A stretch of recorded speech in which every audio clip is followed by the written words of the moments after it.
Good morning বন্ধুরা। আর good morning মুখে বলছি কিন্তু মন মেজাজ ভালো নেই। কিন্তু যে আমাদের আত্মীয়র কথা বলছিলাম, শ্বশুরবাড়ির দিকে যার কথা বলছিলাম, হসপিটালে মানে একদম খারাপ অবস্থা, সে আর এই পৃথিবীতে নেই। অল্প বয়স ছিল তার। তো ওই জন্য আমরা সবাই ভেঙে পড়েছি। তো ওই জন্য কিছুদিন ভিডিও দিতে পারিনি। আর দাসবাবু গেছে ওই জন্য হাওড়াতে, কালকেও বাসে চলে গেছে। আজকে পৌঁছেই ননদের ঘরেই বসে আছে, কথা বললাম, ভাগনার সাথে কথা বললাম।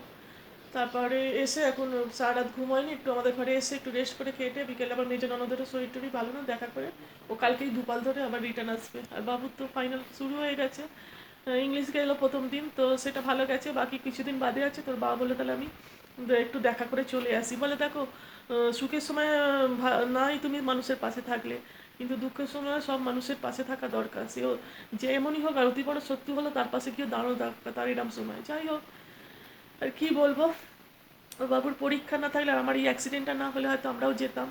কিন্তু যাক গে, বাবুর পরীক্ষাটা খতম হলে তারপরেই গিয়ে দেখা করে আসবো। আর ও কালকেই ফিরে আসবে, যার জন্য তো কি বলবো মানে উম, ভালো লাগছে না কিছু। কিন্তু ভাবছি আবার এরকম করে মন ভেঙে বসে থাকলে তো রোজকারের জীবন চলবে না। আমাদের যে রোজকারের বেঁচে থাকতে গেলে রোজকারের জীবনে কাজ কর্ম করতে হবে, সব কিছুই ভুলে থাকতে হবে। হ্যাঁ, যে ক্ষতিটা হয়েছে সেই ক্ষতিটা কেউ পূরণ করতে পারবে না। আর আমরা একটু সান্ত্বনা দেবো, শক্ত হতে বলবো, কিন্তু ওর বাপ মা বলো, আমার সম্পর্ক তো আমার নাতিই হয়, যা ওর বউ বলো বাচ্চা বলো, বাচ্চাটা তো মানে বলছে এত বুঝতে পারছে না, তারা সারাক্ষণ বাবাকে খুঁজছে। কি বলবে, যাই হোক, ওদের যে ব্যথা সে থাকবে, ওটা কেউ কম করতে পারবে না। আমরা একটু সান্ত্বনা দেবো এই আর কি। আর কি বলবো, যাই হোক, তো ভাবলাম কিছুদিন ভিডিও করিনি, ওই জন্য ভালো লাগছে না এইসব। ওই জন্য না আজকে একটু শুরু করি, মনটাকে আস্তে আস্তে ঠিক করছি।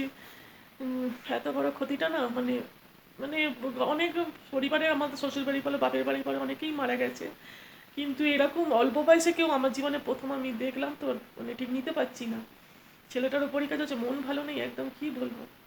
যাই হোক, তো ওই জন্য কতদিন ভিডিও করিনি। বললাম না আজকে তাহলে একটু শুরু করি, মনটাকে একটু ঠিক তো করতেই হবে। টিভিটাও মানে পুরো একদম দেখছো তো কি লাল মতো হয়েছে, একটা টিভি নেওয়া আছে, কিন্তু যেতে ইচ্ছা করছে না, যে গিয়ে কিনবো টিনবো, ভালো লাগছে না। যখনই নিজেদের কথা ধরো বা টিভিতে কিছু দেখে সিয়া বা কিছু দেখে একটু ধরো হাসি পাচ্ছে বা পাচ্ছে, তখন ভাবছি না, আমাদের মনে হয় হাসিটা এখন উচিত নয়। তারা তো তখনই ওদের মুখটা মনে পড়ে যাচ্ছে, ওদের কি এখন যাচ্ছে। কিন্তু কি করবো, রোজগারের জীবন চালাতেই হবে, আর সেই দুঃখ থেকে আস্তে আস্তে বেরিয়ে আসতে হবে। সেটা, আর দুঃখ নিয়ে বসে থাকলে তো জীবন কেটে যাবে না, না আর কি করব। যা হওয়ার তো হয়ে গেছে, এখন উঠে দাঁড়াতে হবে, ওদের মনে শক্তি দিতে হবে, আমাদেরও মন মেজাজ ঠিক করে কাজে লাগতে হবে। তো পুজো পাঠ হয়ে গেছে। আর আমার শরীর বলতে হাতেরটা এই যে আস্তে আস্তে শোকাচ্ছে, কিন্তু পায়েরটা না, হাঁটুটা একটু ব্যথা দিচ্ছে, আর একটু মানে এ করছে রোজ এখন স্প্রিং লাগাচ্ছি, বেটাডাইনটা লাগাচ্ছি না, বড্ড চারিদিকে মলমের দাগ ফাগ লেগে যাচ্ছে, তো ওটা শুকিয়ে দিয়েছে। আর একবার ভাবছি ডাক্তারের কাছে যাব, চেক আপ করিয়ে নেবো। তো যাই হোক, আর করে তোর ভাত তো হয়ে গেছে। আর একটু আমার ম্যাগি বানিয়ে নিয়েছি, বাবুকে টিউশনকে হয়ে চলে গেছিলো, চলেও এসছে। আর পুজোয় প্রসাদটা তুলে একটুখানি মুখে দিয়ে আর একটা তরকারি ভাত করব। কিছু ভালো লাগছে না শুনে, মনে হচ্ছে না চুপ করে শুধু বসে থাকি, আর শুধু ওই মানে কথাগুলো মনে পড়ছে, কদিন হসপিটালে ছিল সেই সব খোঁজখবর নিচ্ছিলাম। তারপরেই যেদিন তোমাদের জানালাম, তারপরের দিনই বললো যে ডাক্তার 3টের সময় বলবে, ফাইনাল ডিসিশন মানে বলে দেবে। 5টার সময় ফোন করেছে, বলছে আর নেই। কী বল, যাই হোক, বললাম তো বলো সত্যির সাথে যেন এইসব না হয়, ভালো লাগে না এসব।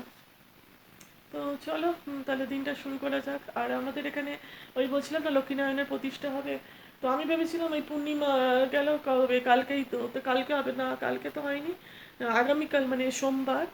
তো কালকে ওই কলস উঠে জল নিয়ে এসে ভরে তারপর প্রাণ প্রতিষ্ঠা হবে। তো বাবু একটু দেখে আসবে, দেখি আমি যদি পারলে যাবো, না তো তারপর যজ্ঞ হবে। তো এই পাশ দিয়ে সব ঘুরে কি করে জানি না, আগে শিব মন্দিরটা হতে হয়েছিল, দাসবাবু ছিল এখানে, আর আমি ছিলাম হাওড়ে, আমি বাবু। তো কালকে না গেলেও দাসবাবু আসুক, মঙ্গলবারটা তো আমরা পুরো নিরামিষ খাই, সেদিনই ভাবছি গিয়ে একটু ধূপ বাতি দেখি, আর এই জোগাড় করে একটু ঘুরে ওই সব আসবো। আবার মাঠটাতে মেলাও বসছে, দোলনা টোল্লা সব এ করছে, এই প্রথম দেখছি মেলা বসতে মাঠটাতে। কিন্তু যাই হোক, কিন্তু যাই দেখছি মন ভালোই লাগছে না কিছু। জানি না কবে ভুলতে পারবো জিনিসটা, কতদিন লাগবে। যত যাই হোক, মন যত মানে কিছু ভেবে একটু মনটা ভালো লাগলো, আবার সেই মনে পড়ে যাচ্ছে ওই কথা, মনে এই দুর্ঘটনার কথাই মনে চলে আসছে। তো চলো দিনটা শুরু করা যাক, করে নে। একটু ম্যাগি বানিয়ে নিয়েছি। ফোনটা সরা। আর এই যে ওই দেখো দূরে ওই ওই দেখো ওই যে নাগরদোলনা ওই সেই বোট মতো করেছে বাচ্চাদের ওইখানটা। এইদিকেও ওই ত্রিপল ফিপল খাটিয়ে মনে হয় সব দোকান বসবে, জানি না, হলে পরে বুঝতে পারবো। আর রাস্তা ফাস্তা ওইদিকে তো পুরো একদম ক্লিন করছে সব পুজোর জন্য। রান্না বান্না তো হয়েও গেছে, বাবু খেয়েও নিয়েছে, কিন্তু আমি ভাবছি খেতে বসার আগে ম্যাগিটা বেলা করে খেয়েছি তো খিদে লাগছে না, একটু বরফটা ঘষে নিই। কদিন না বরফ ঘষাই হচ্ছে না, 2 দিন ঘষে রেখে দিয়েছিলাম। আর ব্যথাটা না কমছে না, মানে টাইট হয়ে আছে হাঁটুটা এখনো, মানে মনে হচ্ছে না কেউ লোহা বেঁধে দিয়েছে, চলতে পারছি না। একটু বরফটা ঘষে তারপরেই খাবো। বাবুকে তো ডিম খেলো না, তরকারি গরম ভাত ছিল, ওকে ডিম ভেজা রেখে দিয়েছিলাম, ঘি দিয়ে খেয়ে নিয়েছে। আমার একটু উচ্ছে আলু ভর্তার এটা নতুন খাবো, ওই সজনার কচি ডাঁটাগুলো ভাতে মায়ের থেকে জানলাম, ভাতে দিয়ে দিয়েছিলাম আর নুন তেল দিয়ে মেখে, ভালো লাগছে। খেয়ে নেবো একটু বাদে, তার আগে বরফটা মালিশ করে নিই। গুড ইভিনিং বন্ধুরা, দেখো চলে এলাম সন্ধেবেলায়। আর দেখো দুর্গা মন্দিরটাকে কি সুন্দর সাজিয়েছে।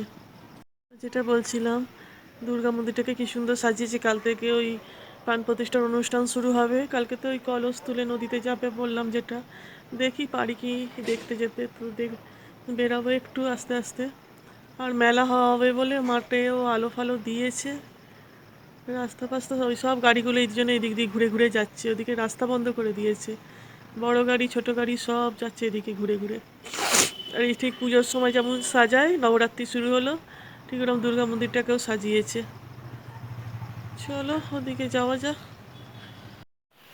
তো রুটি হয়ে গেছে আমার। রুটি তো বাবুর মতোই হবে। আর বাবুর বাদাম ভিজিয়ে দিয়েছি, দেবো জলতে। কালকে ভাবছি একটু মিক্সড ডাল তড়কা করবো, তো ওই ডালগুলোই বার করছিলাম। এতে রাজমা, ছোলা, লাল ছোলা, মুগ কড়াই মানে সবুজ মুগ, মুগ মুসুর ডাল, অরহর ডাল, আর হলো ছোলার ডাল, ক রকমের হলো। কিন্তু এইটা সেই প্রতিবারের মতো রাজমাটা না একটু বেশি হয়ে গেল। যাই হোক, এটা তো এত হয়ে গেছে, তো ভাবছি একটু তুলে রাখি। আর করবো তো আরও হবে ফুলে এটা। 2-3 দিন ধরে তেমন খেতে, প্রথমবার যখন করেছি না, এটা বুঝতে পারিনি এত বেশি ডাল হয়ে গেছে। আজকে ভাবছি একটু তুলে রেখে দিই, মিশিয়ে ভালো করে আর একদিন বানিয়ে দেবো।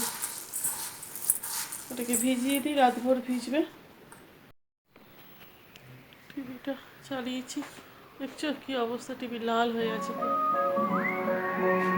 রিমোট কোথায় গেল, আস্তে করে দিই।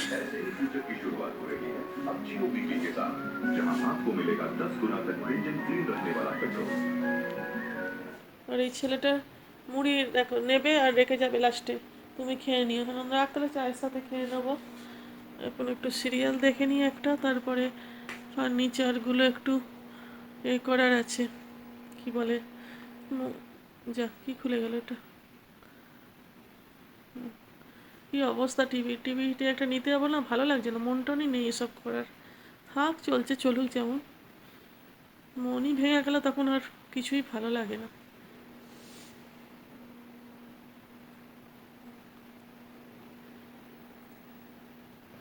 চাটা খাওয়া হয়ে গেল, ভাবলাম একটু এবার এগুলো আস্তে আস্তে মুছে নিই। আর এবার বাঁ হাতে করছি, কিন্তু এখন বাঁ হাতে ডান হাতে ঠিক আমি ফোন ধরতে পারবো না, ওই জন্য বাঁ হাতে ধরে করতে হচ্ছে। যাই হোক, কেন ডান হাতে একবার লেগে গেলে না এই কাটা জায়গায় আর দম বেরিয়ে যায়। যতটা পাচ্ছি এই জন্য বাঁ হাতে কাজ সারার চেষ্টা করি। তো ভাবলাম এগুলো করে নিই, বসে থেকে লাভ নেই, সপ্তাহের কাজগুলো। আর দেখো এই বাবুদের স্কুল থেকে এই মেমেন্টো টাইপের একটা দিয়েছে, যেদিন ওদের 22 তারিখ ওদের ইংলিশ ছিল, সেদিন স্কুলে গিয়ে ওদের একটু হাবন টাবন হলো, তাড়াতাড়ি স্কুল যেতে হয়েছিল। আর পড়েছে সেন্টার আমার ঘরের সামনে আর্মি স্কুলটা দেখালাম, ওখানে সেন্টার পড়েছে। তো স্কুল থেকেই বাসে করে আসতে হলো, সেদিনই ওদের দিয়েছে এগুলো। গ্রুপ ফটো তুলেছে, সব দেবে পরে। একটা ভালো জিনিস, স্মৃতি হয়ে রইল স্কুলে। চলো বাকিগুলো ফার্নিচারগুলো একটু ঝেড়ে নিই। আর এই স্কুল ড্রেসে ব্যাস আর কটা দিনে 5 দিন আর বাকি আছে, 6টা সাবজেক্ট, একটা হয়ে গেছে, আর এগুলো পড়ার নেই। হয়ে গেল স্কুল লাইফের পার্ট, চুকে গেল। একটু মুছে নি, ধুলো তো হয় এখন, এখনো জানলা দরজা বন্ধ বলে। বাকি এবার হাওয়া চলবে, ধুলো তখন দেখবে কোথায়। চলো বন্ধুরা, আমার কাছ তো চলতেই থাকবে। ভোল্টেজটা কম আছে নাকি, কি আমার একটু অন্ধকার অন্ধকার লাগছে, একটুখানি যেন মনে হচ্ছে। তো যাই হোক, ওই ঘরে দুটো লাইটের কানেকশান। এখানে ভাবছি জিরো জিরো পাওয়ারটা এদিকেগুলো একটা লাইট লাগাতে হবে। ড্রেসিং টেবিলে এখানটা না অন্ধকার হয়। তো দেখলে টিভির কী অবস্থা, কিন্তু বলছি না মন নেই, আমার ভালো লাগছে না কিছু। বলো আমাদের এই এরকম হলে তাদের ওর বাবা মা, ওর বউ বাচ্চার কী অবস্থা হচ্ছে। বাচ্চাটা না বুঝতে পারছে না, মানে কি 2-3 বছরের মেয়েটা তো এত মিষ্টি, সকালে খেলছে সবার সাথে, কিন্তু রাত হলেই বাবাকে খুঁজছে। এগুলো এত প্যাথেটিক না, আর ভালো লাগে না। যাই হোক, চেষ্টা করছি এর থেকে তাড়াতাড়ি বেরিয়ে আসার। কেন যত মন খারাপ নিয়ে বসে থাকবো, নিজেদেরও শরীর খারাপ লাগবে, তো আর রোজগারের কাজে মনই লাগবে না, কিন্তু রোজগারের জীবন তো চালাতে হবে। ভাবতে পারিনি এরকম হয়ে যাবে। যাই হোক, মানুষের কোনো ঠিক নেই, কার কখন কোন সময় ছেড়ে চলে যায়, কারোর কথা কিছু বলা যায় না। তাও একটু হোক, মানে বয়স হলে সেটা বোঝা যায়, কিন্তু এত অল্প বয়সে না, ওইটাই জন্য মেনে নেওয়া যাচ্ছে না। আর আমার বললাম না, ওই কাজের লোক পাশে আন্টি ঘরে যে আসে তাকে বলেছি, কিন্তু অন্ধকার হচ্ছে বড্ড। তো ওকে বলা হয়েছে, কিন্তু ও এখনো কিছু জানায়নি, দেখা যাক। তো দরকারের সময় বলি না, পাওয়া যায় না। আরও আশেপাশে যারা আছে তারা কী করবে, কিন্তু তাদের সাথে একবার কথা বলে অন্তত একটা মাসের জন্য, কেন এই হাতটা এত জ্বালা করছে না, আর কাজ করতে গেলে লেগে যাচ্ছে, আরও যেন মানে ব্যথা বেড়ে যায়। তো ভাবছি এই হাতটার একটু যদি রেস্ট হয় না, তাহলে কিন্তু যে মলম লাগিয়ে বসে থাকবো তারও তো উপায় নেই। এই দাসবাবু যতটা হয় করে দিয়ে যায় কাজ, এখন তো 2 দিন তো আমাকেই করতে হবে, বাবুর পরীক্ষা, তো জলের কাজ বেশি করতে দেবো না ওকে। ওরও সর্দি সর্দির মতো একটু লাগছে, যদিও এখন পরীক্ষা দেরি আছে, শরীরটা তো ঠিক রাখতে হবে। তো দেখা যাক, ওই বলি না দরকারের সময় পাওয়া যাবে না কাউকে। তো বলেছি, এখন ও জানায়নি কিছু, হয়তো অসুবিধা আছে, আরেকবার জিজ্ঞেস করে দেখতে হবে। তো চলো বন্ধুরা, দেখলে ওখানে মেলা টেলা বসছে, পুজো কাল থেকে শুরু হবে। দাসবাবু আসলে ভাবছি গিয়ে একবার আস্তে আস্তে গিয়ে একটু ধূপবাতি পরে দেখিয়ে আসবো। কালকে দেখি কি, কালকে যেতে পারি কিনা, খুব ভিড় থাকলে যাবো না। এমনি পায়ে ব্যথা, ভিড় ভাড়ে আরও লেগে টেগে গেলে বাবা। তো ভিডিওটা এখানে শেষ করলাম বন্ধুরা, সবাই ভালো থাকো, সুস্থ থাকো, সাবধানে থাকো। আর প্লিজ ভালো চ্যানেলটাকে লাইক শেয়ার সাবস্ক্রাইব কমেন্ট করো। আজকের মতো এইটুকুই, টাটা, গুড নাইট।